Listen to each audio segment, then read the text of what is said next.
ಲಂಕಾಧಿಪತಿ ರಾವಣನ ಸಹೋದರನಾದ ಕುಂಭಕರ್ಣನು ಅತಿ ಬಲಿಷ್ಠ ಯೋಧನಾಗಿದ್ದನು. ಅವನ ದೇಹ ಪರ್ವತದಷ್ಟು ದೊಡ್ಡದು, ಅವನ ಬಲ ಅಸಾಧಾರಣ. ದೇವತೆಗಳು ಅವನ ಶಕ್ತಿಗೆ ಭಯಪಟ್ಟರು. ಆದ್ದರಿಂದ ಬ್ರಹ್ಮನಿಂದ ವರ ಪಡೆಯುವ ಸಮಯದಲ್ಲಿ ಸರಸ್ವತೀದೇವಿ ಅವನ ನಾಲಿಗೆಯನ್ನು ತಿರುಗಿಸಿದಳು. ಕುಂಭಕರ್ಣನು ಇಂದ್ರಾಸನ ಎಂದು ಕೇಳಬೇಕೆಂದುಕೊಂಡಿದ್ದರೂ ಅವನು ತಪ್ಪಾಗಿ ನಿದ್ರಾಸನ ಎಂದು ಕೇಳಿಬಿಟ್ಟನು.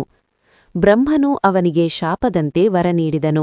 ಅವನು 6 ತಿಂಗಳು ನಿದ್ರೆ ಮಾಡಿ 1 ದಿನ ಮಾತ್ರ ಎಚ್ಚರವಾಗಿರಬೇಕೆಂದು.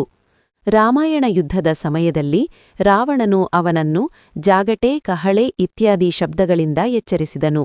ಕುಂಭಕರ್ಣನು ತನ್ನ ಸಹೋದರನಿಗಾಗಿ ಯುದ್ಧಕ್ಕೆ ಬಂದನು. ಅವನು ರಾಮನ ಸೇನೆಗೆ ಭಾರೀ ಸವಾಲಾಗಿ ನಿಂತನು.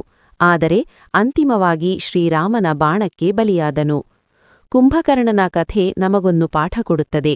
ಅಹಂಕಾರ ಮತ್ತು ತಪ್ಪು ನಿರ್ಧಾರಗಳು ನಮ್ಮ ಜೀವನವನ್ನು ನಾಶ ಮಾಡಬಹುದು.